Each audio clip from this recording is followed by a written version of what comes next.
Well, after watching and loving Conan the Barbarian again, I eagerly jumped in to Conan the Destroyer as part of Arrow Video's 4K set here, and I was instantaneously let down a lot, but it's just lesser in every way possible. Conan the Barbarian is just fantastic and nails everything from its epic story to this world that it really builds up to the different factions and towns and cities. Here you get a more pedestrian, rather more fantastical story where we have someone tasking Conan with a job yet again, and he has to go from A to B, back to A again for the big finale. What I do need you for is to see that this dear child is returned safely to the palace, both the treasure and her virginity intact. It doesn't feel like there's anything else happening on the journey, whereas Conan the Barbarian, you had our character going to various different towns, making his way there, not really 100% sure of what the plan was. This one is a little bit different, although we do meet up with Grace Jones's character at one point, Zula, and she is not a great addition to the story. You get Walt Chamberlain as Bombata, someone who is larger than Conan, and looks as if he can give him a run for his money at some point here. You have Sarah Douglas as Queen Taramis, the woman who is tasking Conan with his job, but she is very duplicitous right from the start. We know what's going on. Suppose you set your heart on somebody. What would you do to get him? Grab him and take him. And Olivia Dabo is here as a kind of princess who they have to follow.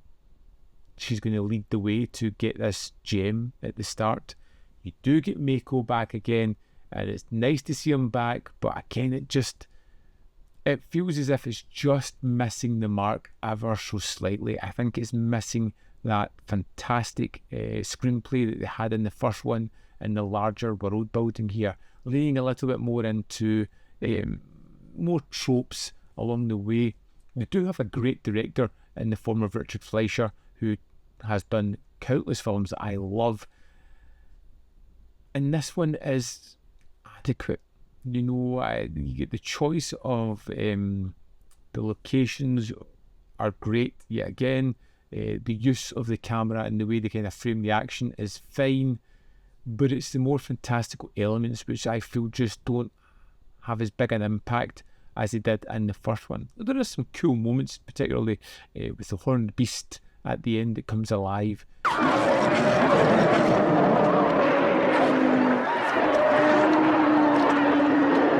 The moment when they're in a room full of mirrors is something that always sticks in my mind, even though the creature effects aren't that great.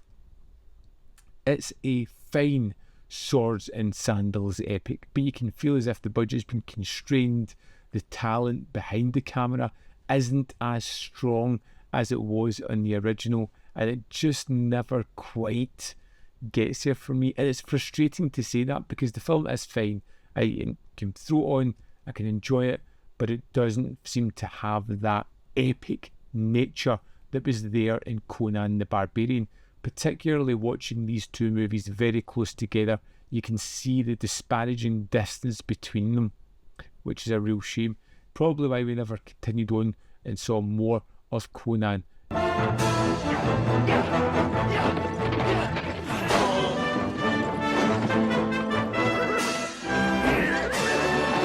It does feel like it's much of a lighter Conan as well. You get some callbacks to the original, the one where he punches a horse and when originally he punched a camel. We get our kind of thief character here, played by a different actor. Olivia Dabo can be a little bit annoying at times in this one, and it just feels quick, airy, and not as serious or as impactful as the first one. Doesn't feel like there's a great deal of weight behind this. This just feels like an adventure that you know Conan is going to win within it. I liked Conan the Destroyer. I enjoyed it. In fact, Richard Fleischer would go on after this to do Red Sonja in 1985, and I think I prefer that movie to Conan the Destroyer. There's just some nicer touches there. It's as if he's found his footing here and took it on and made something better with that one. It's solid, but Conan the Barbarian will always be my favourite of these two. It's just far more layered, nuanced, impactful. It's just better in every front. But hey, that's my opinion. What do you think of Conan the Destroyer? Let me know in the comment box below whether you love it, hate it, whether you think it's better than Conan the Barbarian. I'm really curious to know your thoughts on it. As always, there is more content up here. You can see more of my stuff. In the description box below are links to Patreon, membership program, manvfilm.com, always in which you can support me. Thanks for watching, and I'll see you next time.